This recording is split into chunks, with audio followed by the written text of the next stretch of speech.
Welcome to another episode of Make the Cut with Ochs and Napo, brought to you by our good friends over at Wisconsin Sports Heroics. I am Ochs, he is Napo, and we are pleased to welcome in our second guest ever at Make the Cut, Brett Duenkel. He is a man of many things. He has written for the site, Wisconsin Sports Heroics. He's a good friend of mine, a supporter of the show, an avid supporter. We want to thank you for that, man. And honestly, the biggest LeBron fan I probably know. Brett Duenkel, how's it going, Dunk?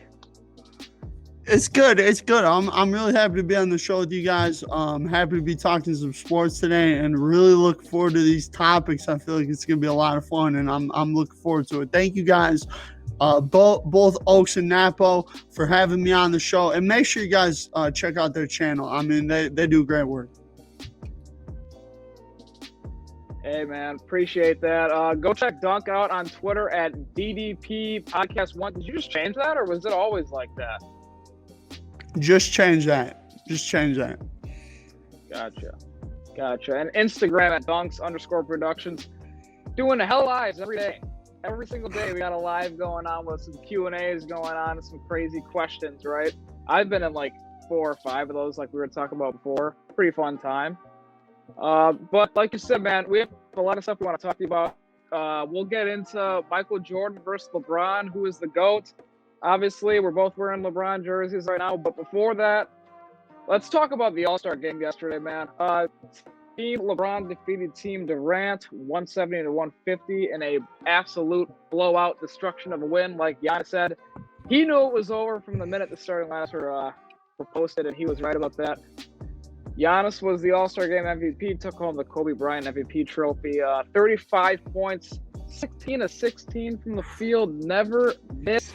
The best shooting night in the history of the All-Star Game. What a monster. Like I said, the best shooting night ever.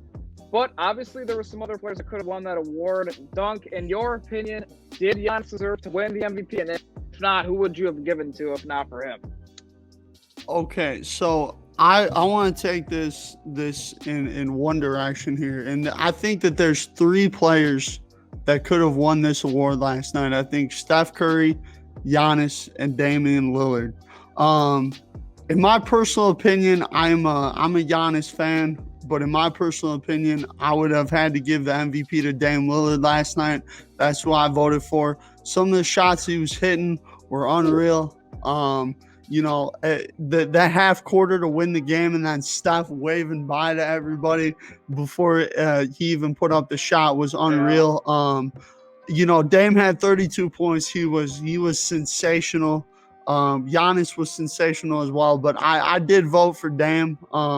But I think either Giannis, Dame, or Steph could have won it, and I would have been okay with it. So obviously I'm okay with the result, but I voted for Damian Lillard of the Portland Trail Blazers. Dame time. He's definitely my favorite point guard in the NBA. He's so fun to watch. Ochs, who was your MVP? I'm gonna go Giannis, obviously. To me, there's no discussion. Like, Giannis was just absolutely out of his mind yesterday. Like, yes, it is an All-Star game, but still, I think one thing that everybody can agree on is that Giannis is gonna play hard for all 4 quarters, not just the 4th quarter. And I gotta give him props for that. And that's gotta count for something. And 16 for 16 from the floor. He even hit 3 threes, and 2 of them were banked in, which I just thought was amazing. The bank's open only for Giannis on Sundays, of course. He's just that great. And I saw a stat that was in the Twitter chat as well, that he's averaging 28.8 points per All-Star game over 5, which is the highest in history, which is just not surprising because he's just unstoppable in a format like that. Just dunk after dunk. And I mean, yeah, you could have given it to Dame. What did he have? I think 32 points and 8 threes. Him and Steph were both 8 for 16 from 3. Watching those two go back and forth was a lot of fun in those half-court shots. But yeah, I got to give it to Giannis. What about you, Napo? Yeah, so I went a little different route. So my MVP pick was Giannis, but if I were to pick someone who wasn't Giannis, it wouldn't have been the two obvious ones that you guys talked about. Obviously, Steph and Lillard were insane, both shooting 50% from three on 16 attempts, which is incredible. They're shooting from wherever they wanted to and just getting all of them in. I chose Chris Paul as my MVP. The man didn't put up a lot of points. He only scored 6, but he led Team LeBron in rebounds, steals, and had a game-high 16 assists, and had the highest plus-minus in the entire game.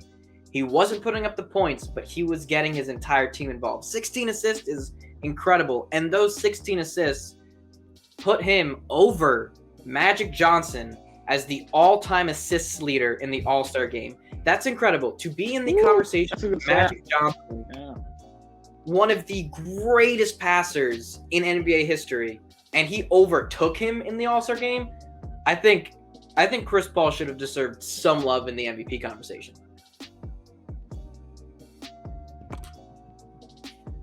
Yeah, no, most definitely. Like I said, there could have been like a couple of different guys in there. I like your Chris Paul pick though. Like that's a sneaky little unknown pick. Like, you know, all those assists and only 6 points. But I mean, hey, when you have that many assists in an All-Star game, you're obviously doing something right. Dunk, I want to go to you. You're a big LeBron guy, but we didn't see a lot of LeBron last night. I don't think he played at all in the second half. So were you surprised that he didn't want to play in the second half at all? Obviously, he had been pretty vocal about not wanting to be there in the first place. He even said that he would be there physically, but not mentally. But how surprised were you to see that he only played, I think, 13 minutes in that game? Actually, believe it or not, I have a different way of looking at it. I think LeBron wanted these guys like Giannis, Dame, Steph, Luka, Jokic, guys that, haven't played as many All-Star games as him. I believe LeBron has now played 17 All-Star games, and next year in his hometown of Cleveland, he'll play his 18th All-Star game.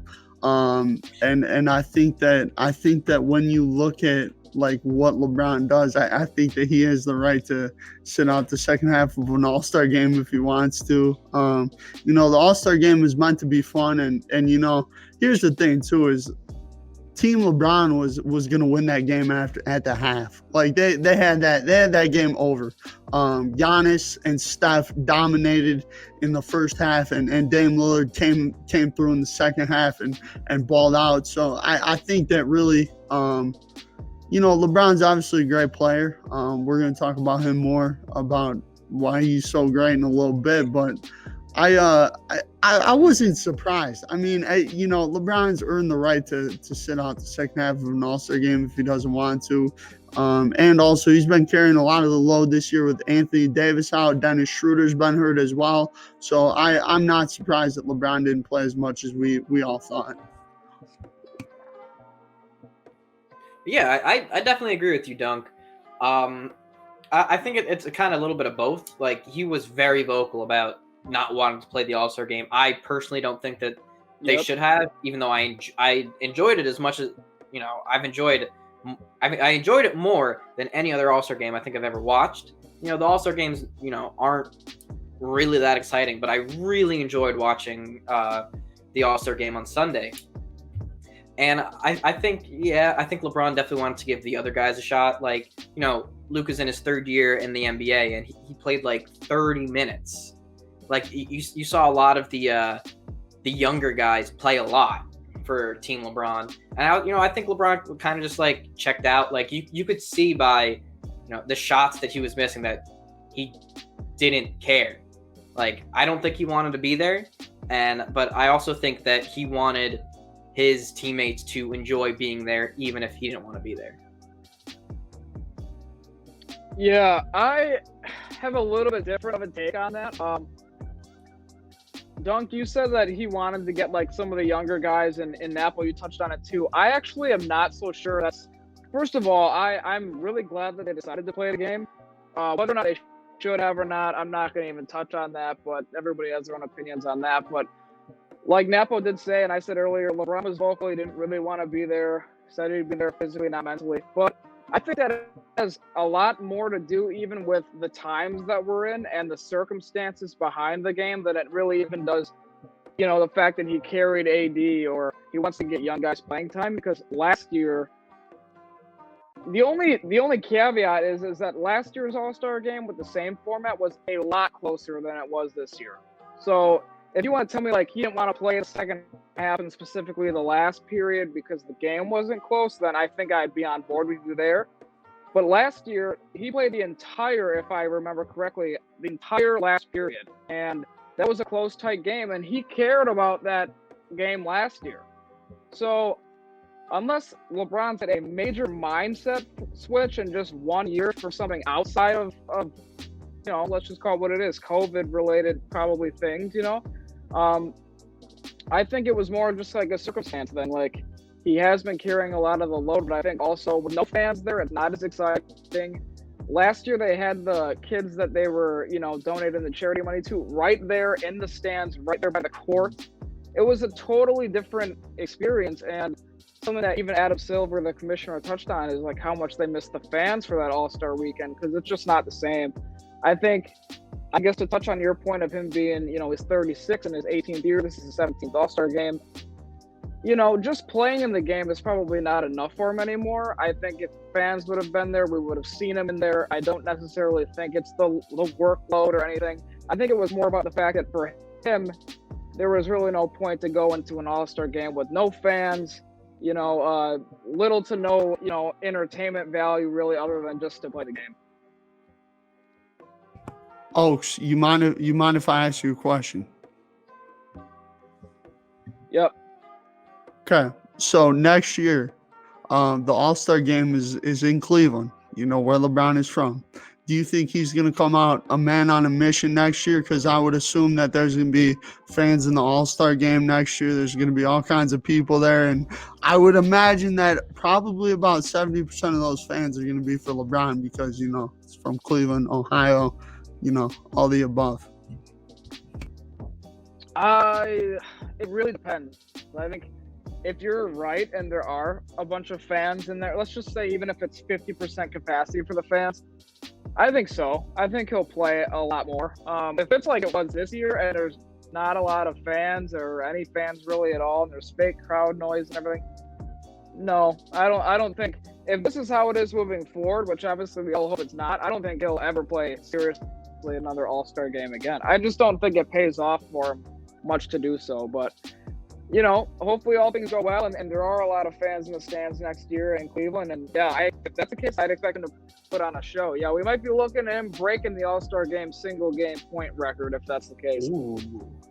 Now that's a nice bold prediction I like.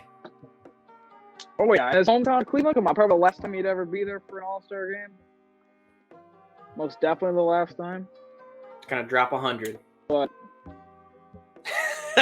at least one of those Benjamins on him. There's gonna be no doubt about it. Go ahead. There's gonna be a virtuoso LeBron performance. I agree with Napo. I don't know if he hits 100, but I definitely think that assuming that life is back to normal, All-Star Game 2022, I think you're gonna see vintage LeBron.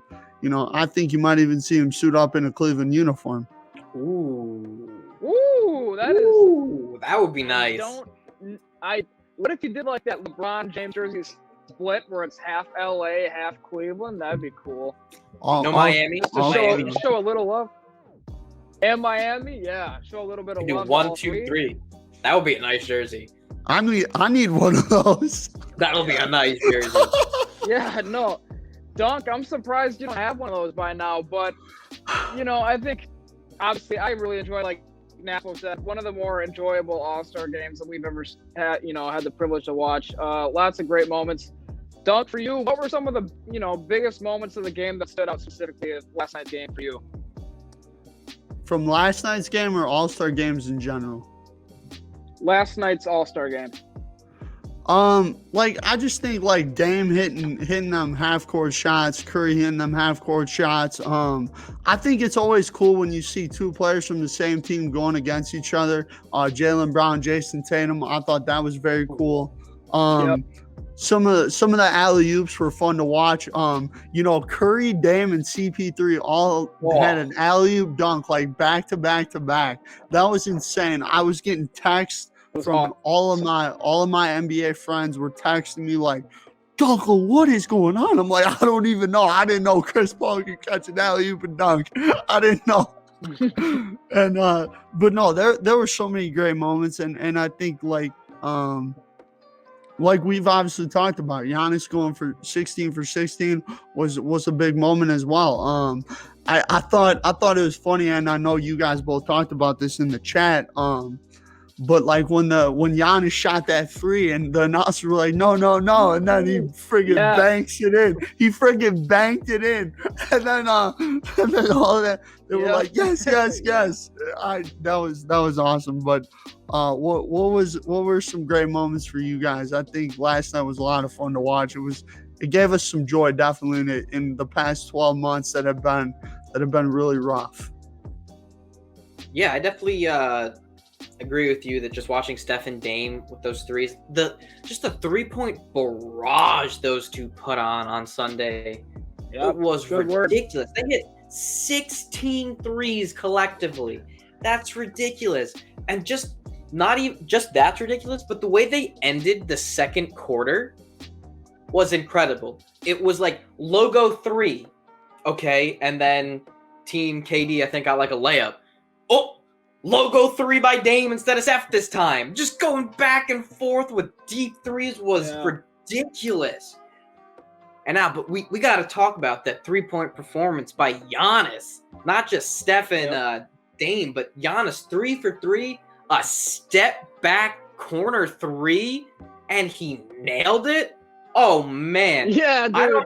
That was great. That was ridiculous.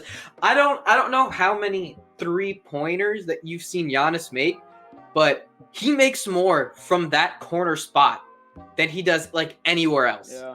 It's ridiculous. Like that's his shot, and I don't know why they don't put him in that spot more. Like, yeah, I love watching him do the pull-up, and he's obviously not been amazing with it, but he's been hitting them occasionally. But that corner, you rarely see him miss, I think, in that corner. He just nails him, and that's a harder shot than just pulling up. You could bank it in from the front, which he did twice.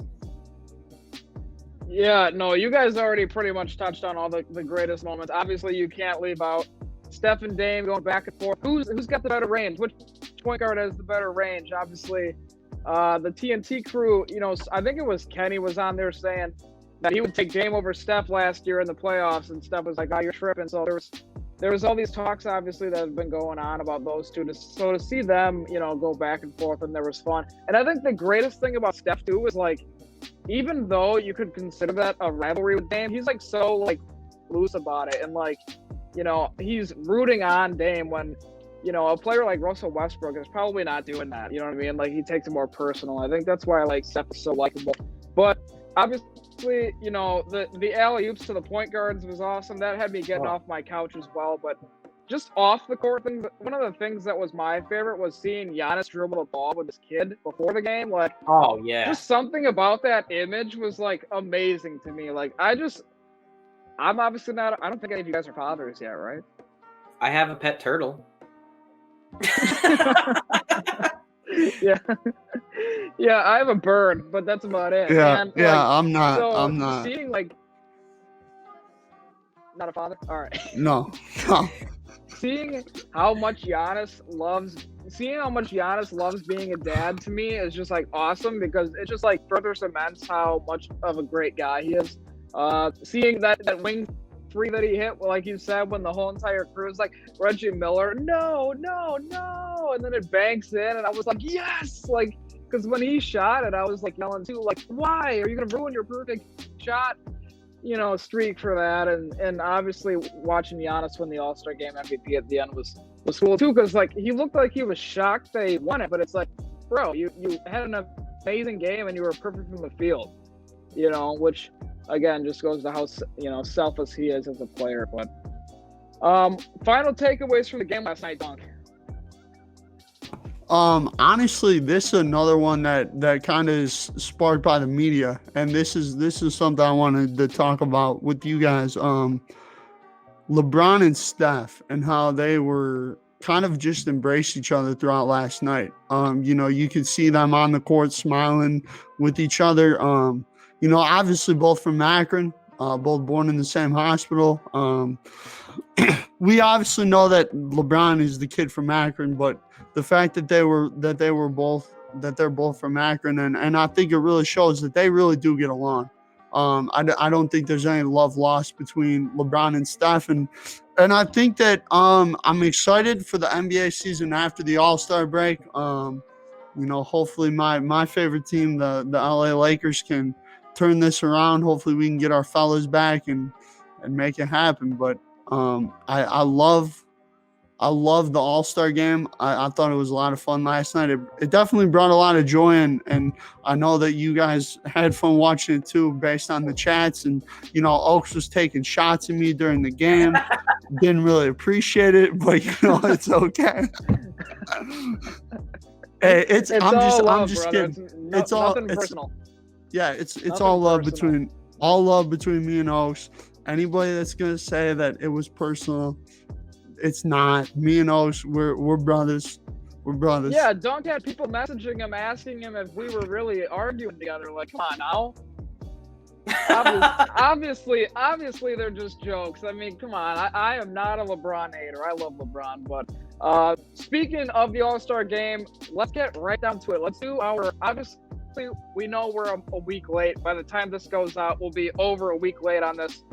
But let's do our All-Star game mock draft. So how this is going to work, Dunk, as we discussed earlier, you were the guest, so you were going to go first. And then we put out a poll, and I just barely edged out Napo. Dunk got on the list for Napo, because that one vote might have pushed me over the edge. So you never know. Okay, that was big. That's big. And so I'm gonna go second. Napo will go third. We will do the entire starters list, and then once the starters are taken, then Napo will get 2 picks right away from the reserves, and then we'll go from there. All right, so Dunk, you will pick first. You have your first pick of the starters. Who are you going with first in the All-Star game mock draft? I'm going with a man from St. Mary's, St. Vincent High School in Akron, Ohio, number 23, LeBron James. That's my first pick. There's no surprise there. I feel like I have the first 3 picks kind of just scripted. Like, I think I know who all 3 of us are gonna pick. Mm-hmm. But let's see if Andrew shakes it up a bit. For my number 1 pick in the first round, I'm going with the man, the myth, the legend, the 7-foot crossover step back pull up from 35 killer, the Durantula, the 3-time NBA leading scorer, Kevin Durant. All right. Okay. I didn't think you were gonna go Durant with your first pick. I'm surprised as well. Yeah, I was gonna take Durant because I thought you were gonna take somebody else. Right. And since he is still on the board, I'm gonna have to take number 34 from Greece, Giannis Antetokounmpo. All right. Can't be mad at that. It's a good pick. Also, for all the listeners at home, this is an injury-free draft. So because players did not play in the All-Star game, and our fictional draft, they would be playing. Right. All right, good point. So for my second pick, I have to go with another Akron product. I'm gonna go with the greatest shooter of all time, number 30 from the Golden State Warriors, Stephen Curry.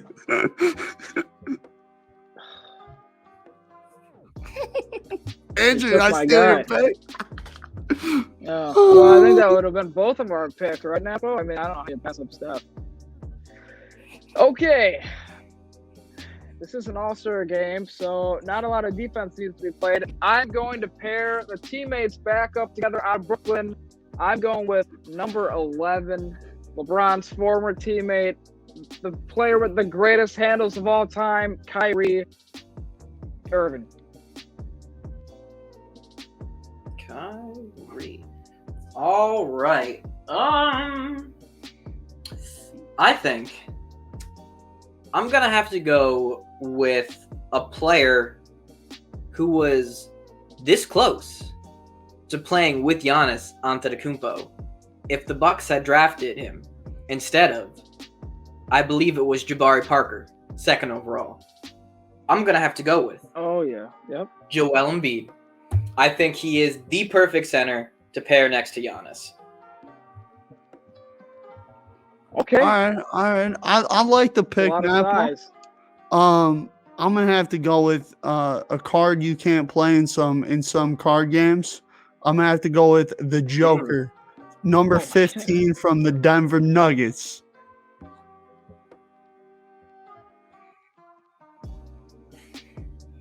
That's a good pick. Let's see. All right. I need some defense on this team. All right, I'm trying to win. I'm going to go with arguably the best two-way player in the NBA, Kawhi Leonard. Stole my pick. All right, so let's see.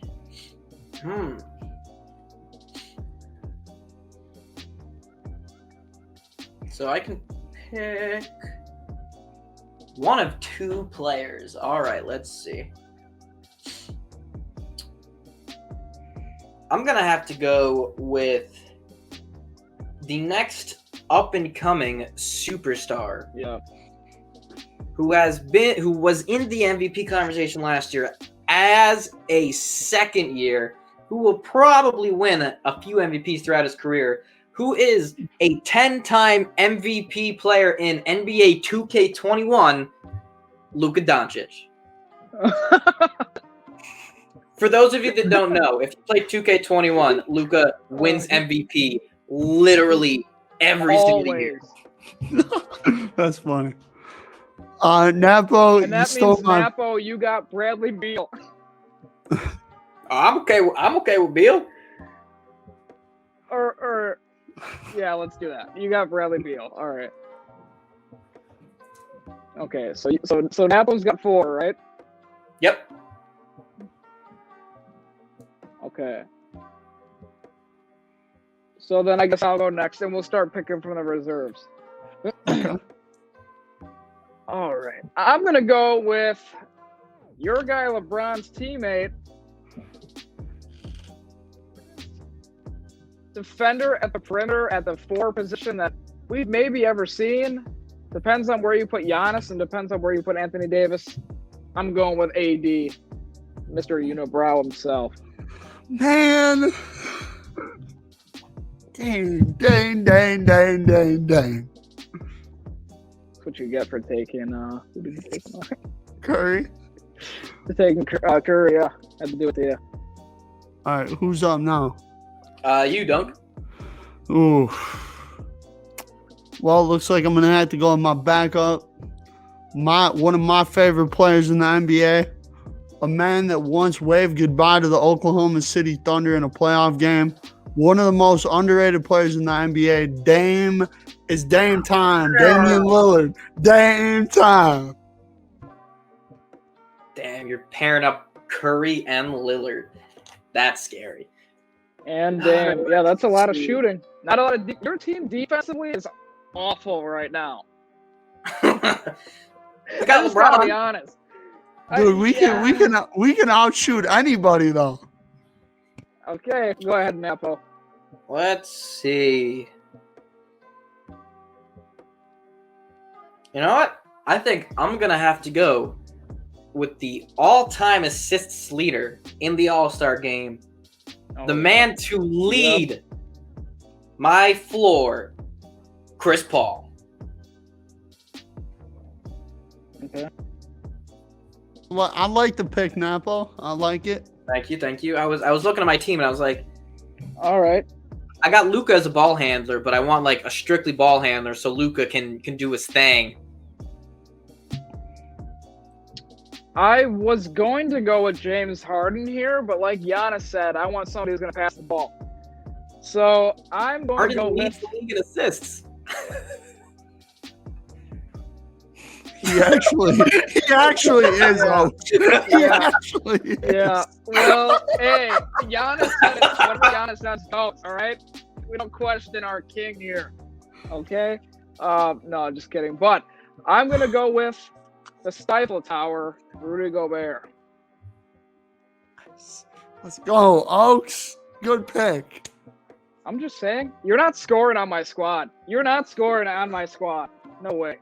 Look at that. Kyrie might be a bucket, but besides him, I'm gonna take a man that they call PG-13, a good two-way player, one of the best in the game. Ochs said I needed some defense, so we gonna take Paul George from the Los Angeles Clippers. yeah, you This is definitely the didn't only get him time- for clutch time. If you better hope it's not a close game. This is the only time that I'll ever say go a Clipper player in my history of watching NBA basketball. Well, since LeBron joined the Lakers.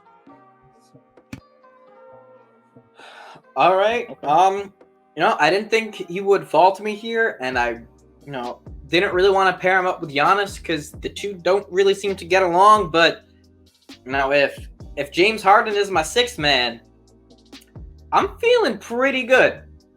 A fantastic ball handler off the bench, a great passer, obviously an elite scorer. He's led the league in scoring how many times in the past, 4 years?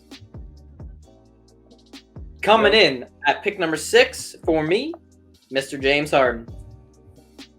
Great pick, Napo. Great pick. Okay. That would have been my sixth man. That's a good pick.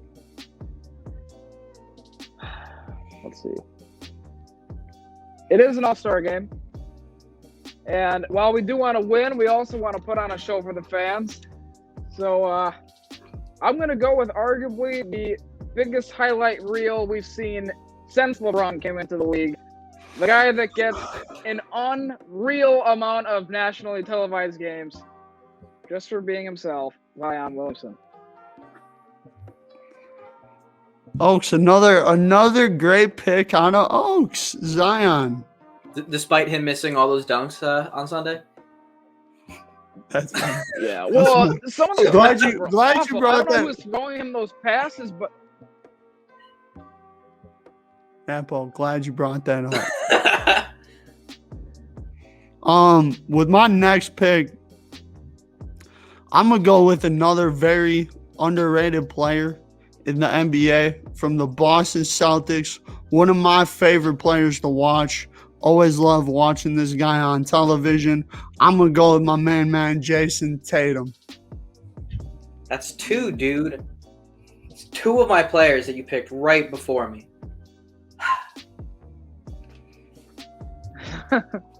I kind of forgot Tatum was still there. I personally think the man is going to turn into an MVP caliber player in a few years. So I'm really excited to see what he can do. With what's left, I think I'm going to have to take a very underrated two-way player who had a very underrated All-Star game. He was making some really tough shots. He was being guarded by his current teammate from the Boston Celtics, Jaylen Brown. Ochs was worried you were going to steal his pick. oh, he almost did. When you said two-way player, I'm like, who's this man going to take? Jaylen Brown is a very good defender, All right. and he is. He is, yeah. Oh, yes, he is. Yep. But I'm going with a better, more underrated player. The most underrated player in the entire NBA, I'm going to say, because of the team that he's on. All right. Mr. jumps through the gym. His shoes say, I think, Levine Airlines or whatever. Mr. Zach LaVine. This man's been talking about defense and takes Zach LaVine. That's what I found most funny. Hey, we're going for highlights right now. All right, we'll get back to defense in a little bit. Well, I'm gonna take a guy that's been slept on all season long. A guy that I think should be definitely in the top 7 of the MVP conversation. my main man, Spider Mitchell. Donovan Mitchell from the Utah Jazz. I'm a huge fan of his. Love watching him play. I'm going to take Spider. It's a great pick. It's a very good pick. I almost took him. That's a good pick. That was Napo's guy, huh? Yeah, I mean, this is a tough decision. Do we have 3 people left? Am I? 3, Yep. 4, 5. We got 6, so we should each have 2, because we're doing the reserve, like the injured reserve people. Oh, okay. Oh, okay. Hey, who are the reserves? I only printed off the initial people. Yeah. So we had Mike Conley, D Book, and was Sabonis, I think, right? Sabonis was an initial All-Star. Yeah, Okay. I think that's right. Sounds Correct. about right. All right, Napo, So- you're up. I'm gonna take a light up shooter from the big position, the man who tried to single-handedly carry his team to beat the Bucks in the first round of the playoffs last year. Unfortunately for him, fortunately for us as Buck fans, it wasn't enough. Not Nikola.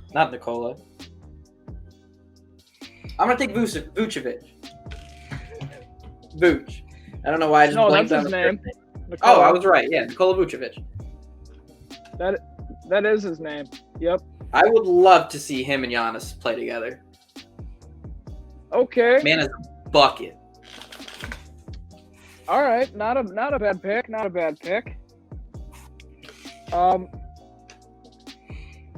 right. I'm gonna get back to my roots of defense now. I'm gonna go with arguably the best young defender.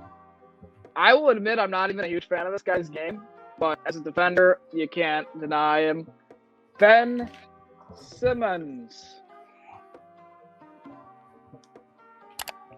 It's a good pick, Andrew. I like Ben Simmons. He's having a great season. He's gonna be lobbing to Zion. Man, I'm gonna take Julius Randle, one of the most slept on players in the league. I think part of it's because he plays for the New York Knicks, and they're actually having a really good season. I believe they're 5th or 6th in the East at this current moment.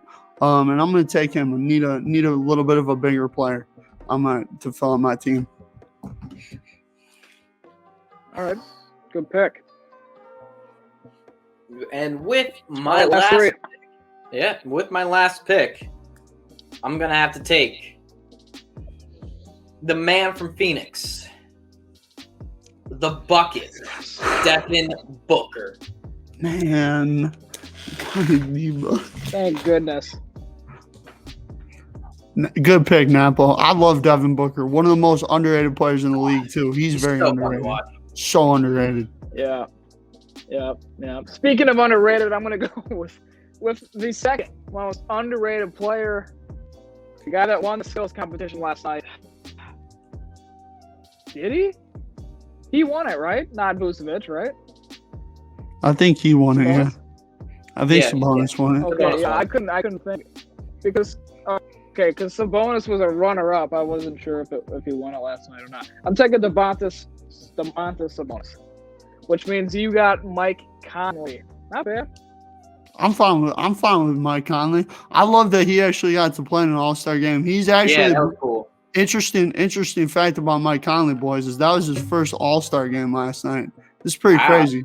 Mike Conley's to find that out. Mike Conley's a very good player, been a good player for years. He was really good in Memphis when they had Tony Allen and Marc Gasol. So I was really happy for him. All right, so for our viewers, I will put up our teams. You'll see them right here and all around here. And you guys will then have the option to vote on who had the best draft and who you think would win. Yes. If we all went head to head in somehow a three-way basketball game.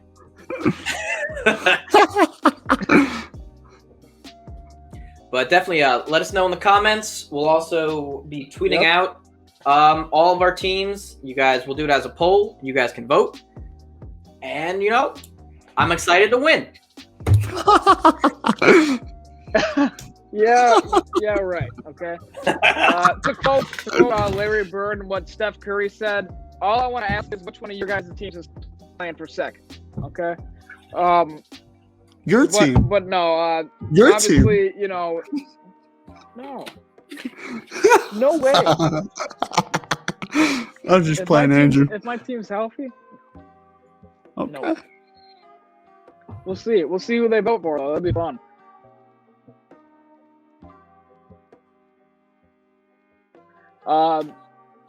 Either way, man, I don't think that there's any denying that Team LeBron has just been dominant ever since they started like that drafting format, 3 or 4 years ago now. He's 4-0. They've been televising it for the last 3.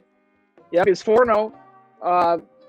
Which, speaking of 4 wins, you know what else he has 4 wins in? He's got 4 NBA championships.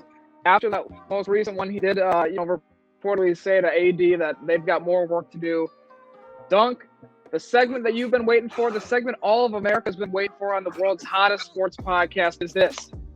Michael Jordan versus LeBron James. Who is your GOAT and why? The floor is yours, sir. Take it away. All right. So first of all, I'd like to say I've probably done this debate 20 to 25 times with many different people. I want to take you guys back though for a minute. So looking back at the landscape of the NBA basketball, when Jordan retired the first time, he had 3 championships, and in Chicago they put out a statue, the greatest to ever do it. Okay, and many people back that lived in that time that I've talked to said that the consensus is that Jordan was the best player to ever play. Now, there was obviously an argument for Magic at the time, Kareem, Bill Russell. Those were kind of the 4, I believe, that were up there in that GOAT conversation. When Jordan retired the first time, 3 championships, and after he retired the second time, he has 6. All the credit in the world to Michael Jordan. He's one of the greatest to ever do it. He's on the basketball Mount Rushmore without question. He can never be removed. But there's a man born December 30th, 1984, LeBron Raymond James, born to Gloria James, from St. Mary's St. Vincent High School from Akron, Ohio. LeBron James is the greatest player of all time. And let me tell you guys why. LeBron, what he does on the basketball court is incredible. Last season, in his 17th season, single-handedly took out Kawhi Leonard and Paul George on the final shot in the first game of the bubble. Single-handedly guarded them both. Stopped Jamal Murray when he was on an absolute tear. Oh, Lord. Stopped Jimmy Butler cold in Game 6 of the 2020 NBA Finals. And you just look at LeBron's resume. He has more rebounds, more assists. He averages more steals, more blocks, shoots a better percentage from 2, better percentage from 3. And he's only 3 points less than Jordan on 2 to 3 fewer shots from calculation. And just I think LeBron James' impact on the on the game of basketball. I mean, there was a super team. There's super teams created to stop this man. After he won in 2016, Draymond Green was in his car outside of Oracle Arena, crying his eyes out, and called Kevin Durant and said, KD, we need you, brother. We can't stop this man. And you know what, Draymond? I agree with you. You can't stop LeBron James. When he has an equal or better team, most of the time, he wins. Now, a lot of the Jordan folks want to say that in 2011, LeBron obviously had that epic meltdown against Dallas, and that's a real thing. I'll be the first to tell you that was one of the worst. That was one of the worst 3 games I've ever seen LeBron play in my lifetime of watching. Been watching him since 2007. Have watched about every playoff game he's ever played in. That was the worst 3-game stretch I've ever seen him play.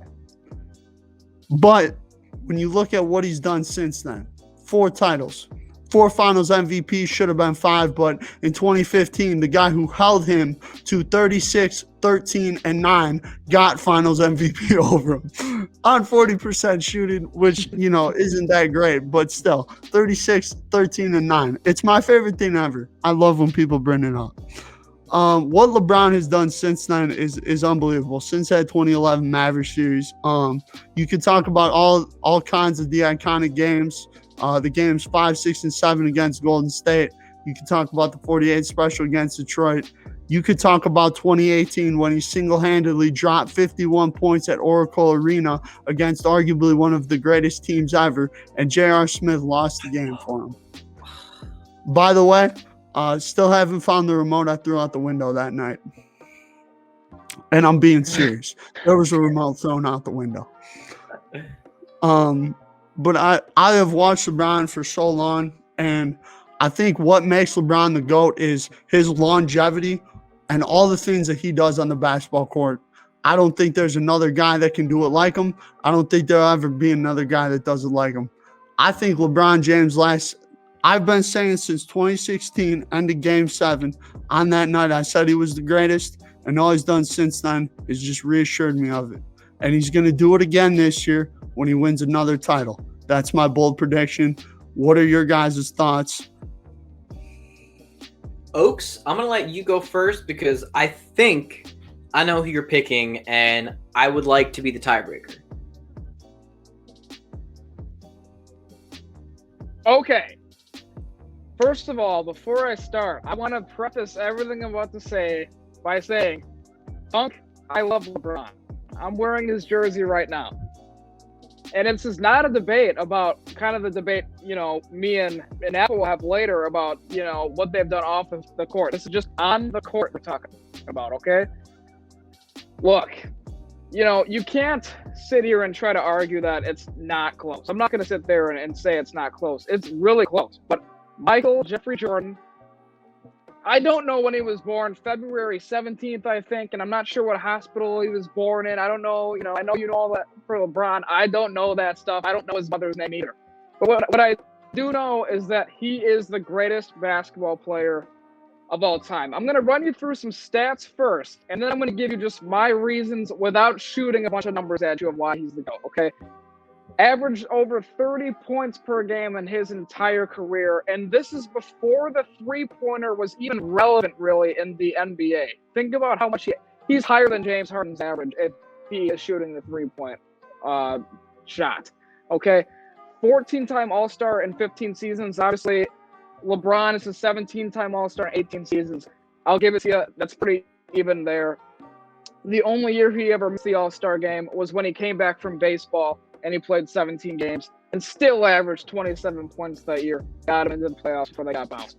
Has led the league in scoring 10 times throughout his career, 7 years in a row. Your boy LeBron has done it once, okay? Oh, but LeBron is a passer. He's not a scorer. LeBron only averages not even an assist and a half more than Jordan did over his career. It's a little bit over assist and a half. I believe LeBron is over 7. Jordan was at 5.8. So it's not like the passing discrepancy is all that crazy. Jordan led the league in steals 3 different times. LeBron has never led the league in steals. Jordan, 9 all-defensive nomination awards. LeBron, 6. Jordan's got another MVP. I don't really put too much stock in the MVPs because I'm going to be the first to tell you LeBron James is the most valuable player of his team in the league every single year. The same way Jordan was. We all know those MVP awards and the awards in general are not, consistent and not what they should be. That who should win does not always win, okay? Because LeBron should have 18, okay, or 17. Jordan is 5th all-time in scoring. LeBron is 3rd. LeBron has played 18 seasons.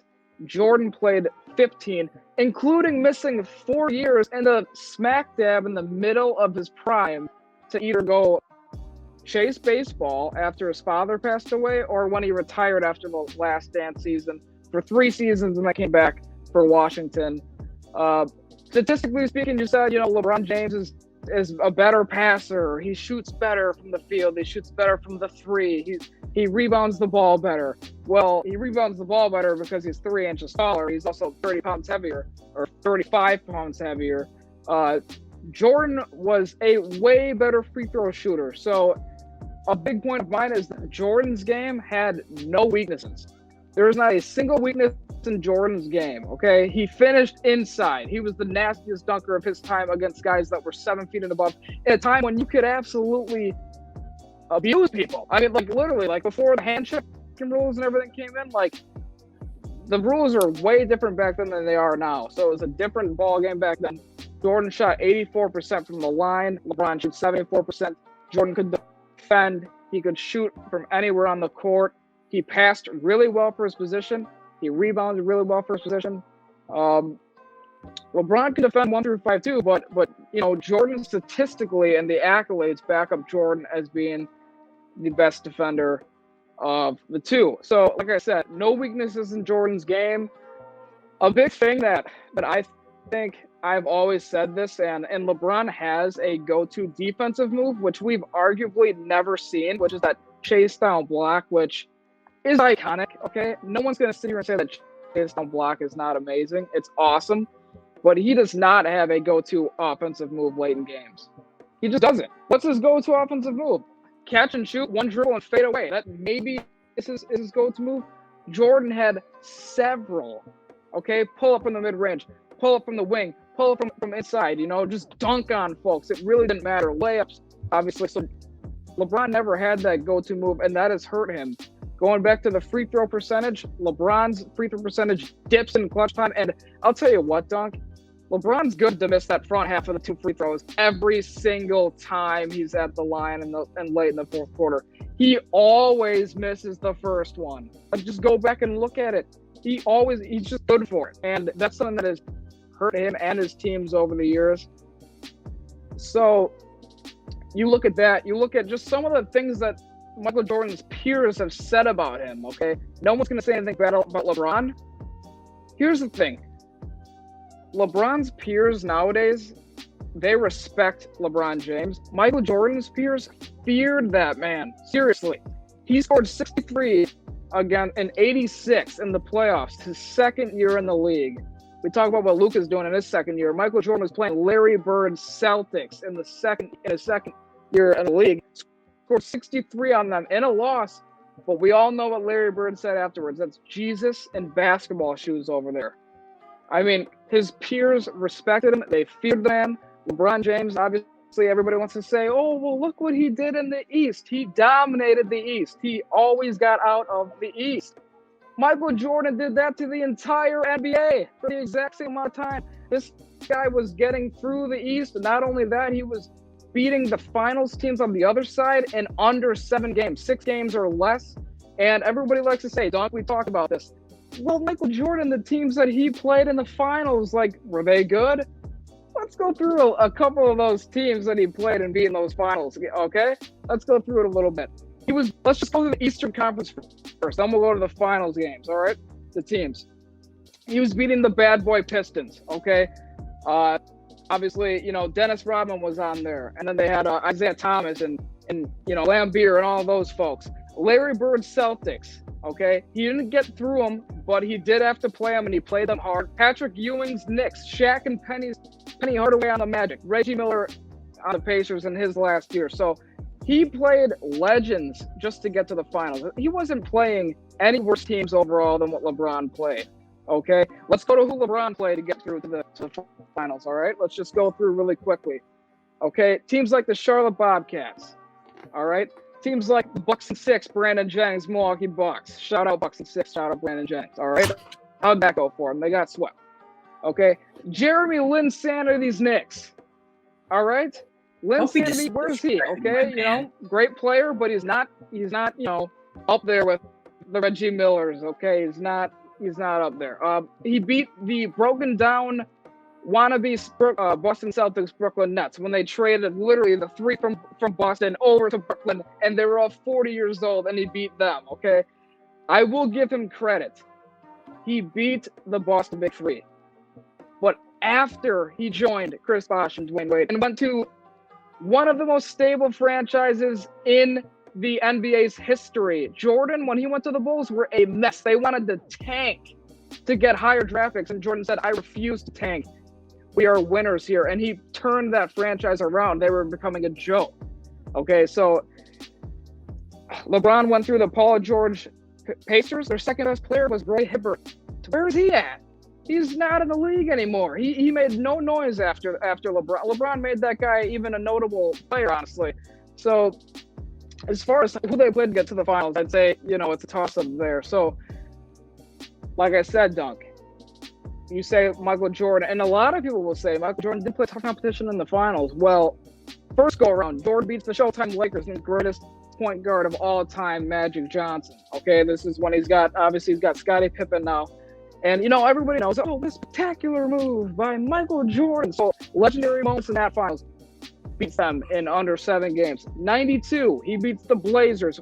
He's got that first half shrug game, hits 6 threes in the first half in a time when the three-pointer was basically not relevant. Beats the Blazers in 6 games. 93, he plays the Phoenix Suns, who have the MVP in Charles Barkley that year. And you betcha, Michael Jordan took that personal. Add that to took that personal compilation video. He took that personal, took them out in 6 games. Dunk, I hear you when you say that LeBron's had some crazy finals. Michael Jordan averaged 41 points, 8.5 rebounds, and 6 assists in that finals against Phoenix, who was a great team and had the MVP and future Hall of Famer Charles Barkley. He averages 41, beats them in 6 games. 96 beats the Supersonics. They've got Sean Kemp. They're a good team. I'll give you, they're not a great team. They're probably not any better. I'd put them on the same level with maybe that Oklahoma City Thunder team in 2012. Talented, they weren't great. Okay, 97 and 98, he beats the Jazz.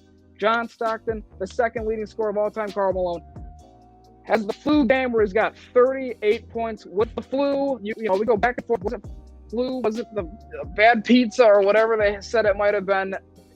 Either way, ridiculous. The guy was just outstanding throughout his career. He's got all the accolades. Last one, Michael Jordan never had a meltdown like what LeBron James had in 2011. You can shake your head, but it never happened. And not only has he not had a meltdown, and LeBron has, Magic Johnson had a meltdown. Isaiah Thomas had a meltdown. Legends have meltdowns. Michael Jordan did not. This guy could not afford to, and he did not. LeBron James, to his credit, had Golden State. He had a lead 2-1 in 2015. I'm surprised he didn't bring this up. He brought it up a little bit. The team LeBron had to get that team to a 2-1 lead in 2015 with no Kevin Love because the shoulder got ripped out by Olynyk. I still don't like Olynyk for that. I still hate that guy because of that. And Kyrie was out. Fantastic first 3.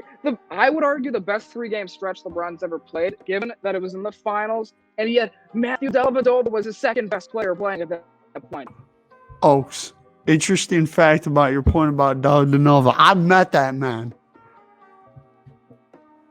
Delvadova. And you know what I told him? I said, Delly, man, I was riding with you for that 2015 finals when you were locking up Curry for them 3 games, giving them some issues. And he said to me, he goes, hey, man, I really appreciate it. It means a lot. Not a lot of people remember that. And I'm like, dude, I'll never forget it, man. I'll never forget it. Yeah, no, Dunk. I'm not going to argue that. Delvadova was great, but it's Matthew Delvadova.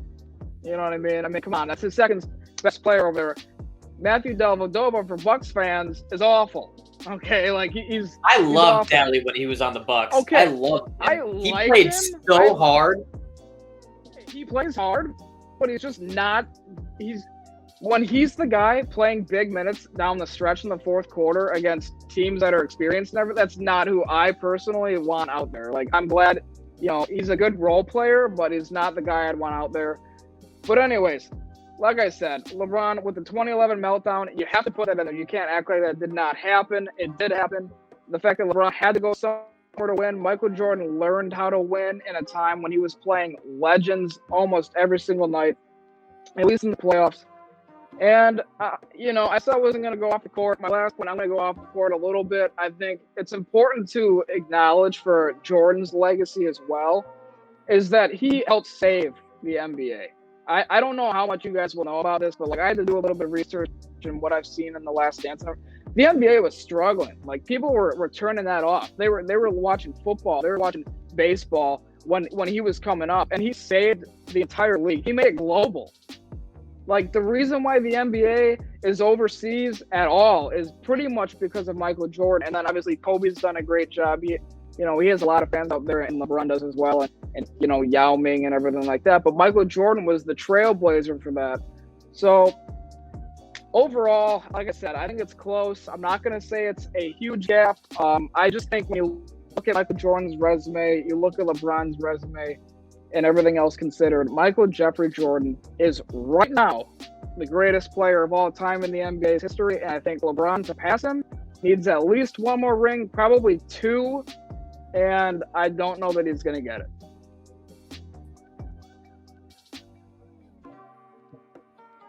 All right. I guess off of that, I will now break the tie. So, Andrew, you did make me think a lot. I have to do a little bit more research as you were talking for about an hour and a half. But if you were to give me one player, fate of the universe on the line, I'm taking Iguodala. bro. Dunk's biggest enemy, dude. Dude, I'll be honest. Napo, that was one of the best moments ever. That just happened. That was awesome. Yeah, But in all reality, I'd love to hear the case for that. In all seriousness, I'm gonna have to side with Dunk and go with LeBron. You talked about how MJ kind of brought the Bulls into relevance, but the Bulls went from a 27-win team to 36 in MJ's first year. LeBron took a 17-win team and more than doubled their win numbers in his first season. It took him 3 years to become a 3 seed, and they had 50 wins in his third year. MJ was sub 500 his first 2 seasons. LeBron kept, but MJ made the playoffs because they had 6 less teams at that point in the league. I think that needs to be taken into account, that LeBron had to go through, the teams, the playoffs were all, the same, but LeBron had to go through more teams to be able to do what he did. And yes, I think for it to be a consensus, LeBron is the GOAT, he would need to win 1 or 2 more. But the man has been to 10 finals. 10! And he's carried, not good teams to these finals. Yeah, MJ he's 6-0. That's never going to be taken away. Robert Horry is 7-0. You don't see him in the conversations. Okay, but Robert Horry wasn't Robert Horry his team. Yes, he's a role player, but LeBron has. Don't correct me if I'm wrong, but it was 9 finals in a row, right?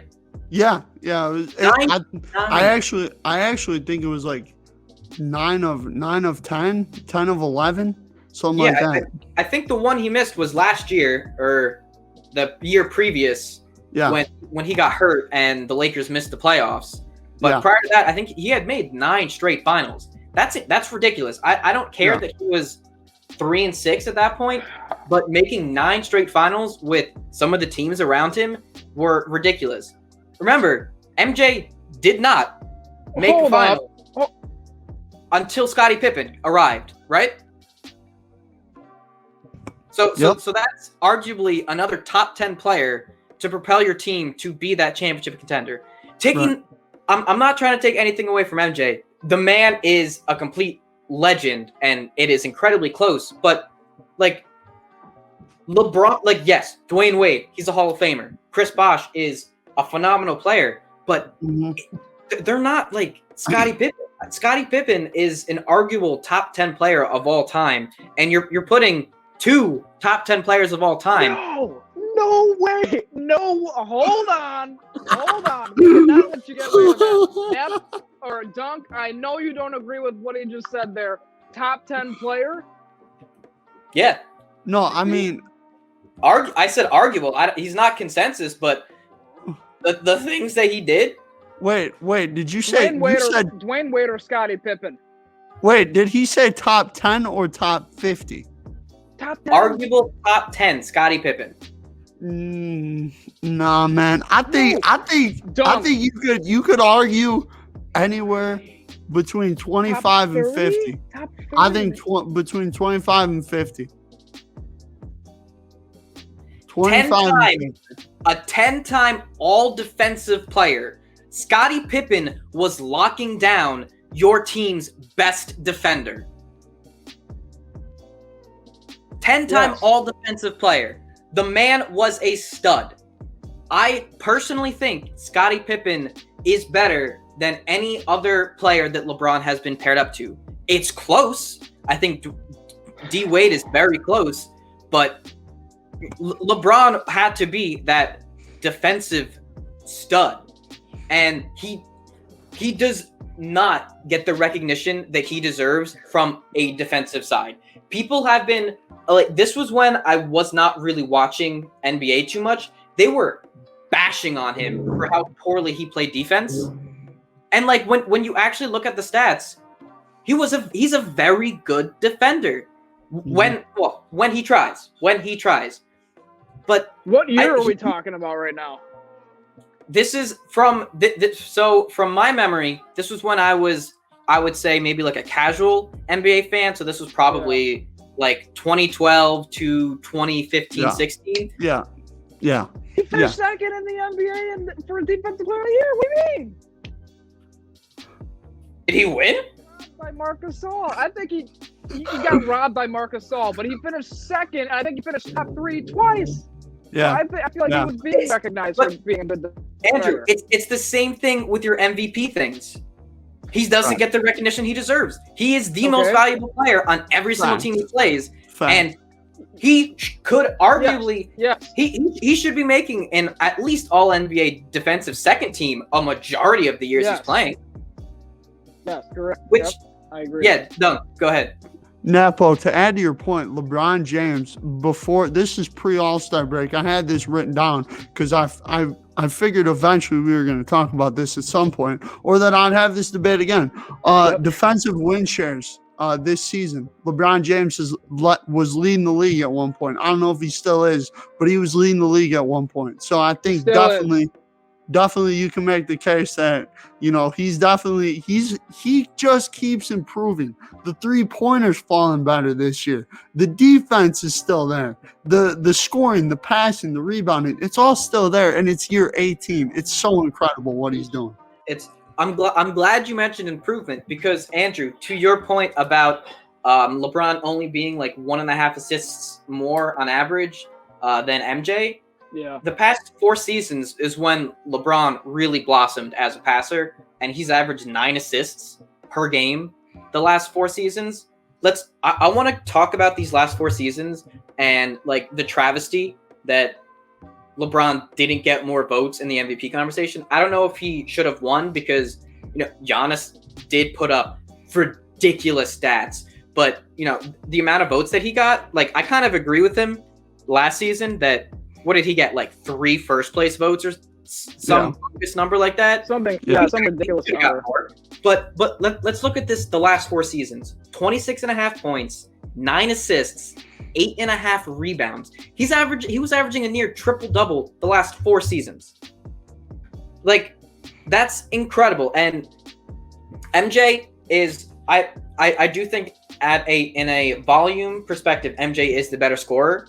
But I think their defense is a lot closer than you think, just because LeBron hasn't been getting the actual accolades that I think he deserves. No, I think it's close. But LeBron's rebounding and assists, he's a much better rebounder and assister. And yeah, he's taller, but just being tall does not make you a better rebounder. Look at Brook Lopez. The dude is 7 feet tall, and he averages almost the same amount of assists as Pat Connaughton. Like, You need to, just because you're tall doesn't make you a good rebounder. Right. And LeBron is a great rebounder, and like 16-time All NBA, 17-time All Star in 18 years. That's ridiculous. Yes, MJ put up pretty, like, I would say almost identical stats in like just in shorter years. But I want to compare triple doubles for a second. MJ has 28. LeBron has 97. Triple doubles are so overrated. Well, yes, but it shows they're so overrated. Russell Westbrook, but it shows how much more LeBron does on the court. It shows how much more LeBron does on the court. Yeah, but okay, that's true. But I would argue that if Jordan doesn't put up 37 a game and he just averages 9 assists a game, who's scoring on those teams? Scottie Pippen, Steve Kerr, Tony Kukoc, John Paxson. I mean, Steve Kerr is the NBA leader in 3-point percentage all time. Is he not? Ochs. And we can even go to the finals. But threes were not as prevalent as they are now. So it's not like teams were sitting there trying to set up and run plays for 3-point shots. That's just not what it was back then. But at the same time, Ochs, what are you seeing today in NBA? They're playing to other people's strengths. If you have shooters on your team, you got to play to their strengths. You know, you gotta play to people's strengths, like what the Bucks are doing with Giannis. You know, using them more in the post this year. How would you play Michael Jordan? How would you defend Michael Jordan right now if you were the other team? How would you stop him? Like with Giannis, you could put a wall there, right? With LeBron, you can force him to shoot. How are you stopping Michael Jordan with these rules where you can't even touch the players without getting a foul? I mean, Andrew, make him shoot 3. Yeah, you make him shoot because he's not gonna go perfect. I mean, I'm glad you said make him shoot the 3 because he shoots 1% less than LeBron James, and Kobe Bryant and him share the same 3-point percentage. Would you say Kobe Bryant was a bad shooter? No, one of the greatest shooters of all time. And they have the exact. Thank you. And they have the exact same, damn near the exact same 3-point percentage for their career. But I don't think you can just say make him shoot. And Michael Jordan has the greatest work ethic we've ever seen, arguably. So I think he would definitely improve, since we're talking about improving. But here's the thing, man. You cannot mix other eras. Because you put LeBron in Michael Jordan's era, he's bigger, stronger, faster. He's just gonna go inside. He's still gonna get to the rim. I mean, you've seen LeBron go up against some of the best. You've seen him do that against Kawhi Leonard. You see him do it against Paul George. I don't know how much LeBron would love getting knocked around like he would back then, because LeBron likes to flop a lot, and I don't know if that would. Well, again, it's a different NBA. It's a different NBA. Like a brick wall. Facts. The dude is a tank. He is built like a brick wall, but I just want to go over. That doesn't necessarily mean that he would love getting knocked around all the time and everything like that. No one's gonna love that.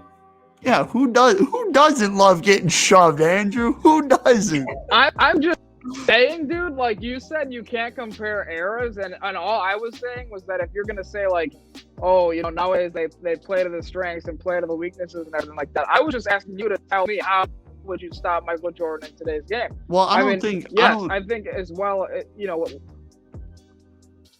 Go ahead, Andrew. Go ahead. I'm drinking my San Pellegrino, man. Go ahead. I want to point out here that in MJ's final year before his first retirement, the Bulls had won 57 games. The next year, when he was retired, they won 55. That's a great point. He had a good team around him. Then let's take a look at. I'm so glad you said that. All right, go ahead. Let's take a look at the Heat. They went from the 2 seed to missing the playoffs when LeBron left. Hey, Dunk. Boys, I know that this is completely off topic, but Dak Prescott and the Dallas Cowboys just agreed to a 4-year, $160 million deal. Good for him. Just some breaking news. Yeah. I'm sorry, I didn't want to interrupt, but I felt like you guys would be.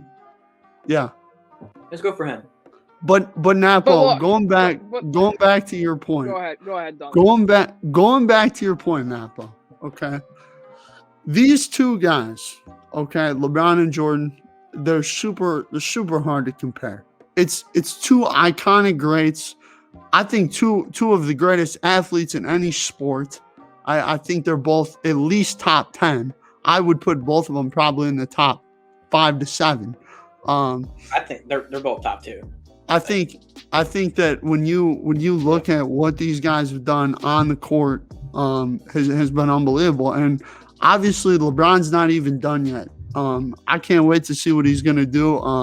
I personally believe he's gonna win it this year. I really hope he does. So I can just tell everybody I was right yet again about the Nets, about the Clippers, about the Jazz, about everybody. And I actually think that the Bucks are gonna make a push to win the East as well. But it's so hard to compare these guys. It really is. And as we just showed, guys, like we're talking about nitpicking two of the greatest players ever. You're talking about nitpicking LeBron James, who's a 4-time champion, Michael Jordan, who's a 6-time champion. That's 10 championships combined between the two. It's hard to tell them apart. I think they're both all-time greats. Yeah, I just really quickly, because we got to wrap this up, but really, I just want to touch on Napo's point about the records, right? Mm-hmm. About how, yes, when you look at it, LeBron goes somewhere, turns them around. Yep. It's amazing what he does to a franchise. He leaves, they implode, yes. Here's why that happened. Here's a big reason why that happens. Dunk, you talked about earlier, strengths, weaknesses, teams build around player strengths and weaknesses, and shooters. What do teams do for LeBron when he gets there? Surround him with shooters, right? They surround him with shooters and maybe some guys that can play defense on the perimeter and all of that. Yep. LeBron goes into a franchise and joins a team and instantly becomes the entire system. He is a system. Everything revolves around it's Giannis times 2. Like LeBron. So go figure, when he leaves a team, that team is going to be garbage because everything that they have left is built to play around LeBron James, Michael Jordan, Kobe Bryant, Kevin Durant. Something that they have that LeBron does not have and will never have. They play up the ball very well, and they fit into a system seamlessly. The triangle with Kobe Bryant and Michael Jordan, that was a system built by Phil Jackson that you can plug in Michael Jordan, you can plug in Kobe Bryant. They have to be great players, yes. LeBron James is his own system. So one thing that I think you have to make note of is that, yes, LeBron does tend to make teams better, but also you can argue that he leaves your franchise decimated afterwards, whereas something to Michael Jordan's credit is that didn't happen with his teams because he's not taking over your entire system. He's fitting into it. Yeah, I thought you were going to bring up that the Bulls went 13-37 when MJ retired from the Bulls. Yeah. But I guess my argument to that was they did not only lose MJ. Well, Phil Jackson was three gone. starters. They lost 3 starters. Yeah. Well, they lost Rodman and Pippen. Yeah. And Steve Kerr. Like, you lose Steve Kerr, your dynasty's over. And their coach. Phil. So, like, what's your point? Yeah. Well, that's what I mean. They went 13. I thought you were going to bring that up, so I just wanted to have that rebuttal ready. But if you're saying that they built a team around LeBron with shooters, but the Lakers last year shot 34% from 3. That was good for 21st in the league. And they still won. They're shooting 35% this year, and that's good for 24th in the league. And they're still a top seed in the West. Right. So. You LeBron can win without the shooters. Like, he proved it last year. Like, yeah, he's got AD, but no way. Well, okay. So Anthony Davis is the best teammate LeBron's ever had to complement his game. I don't think. I think Irving is up there, but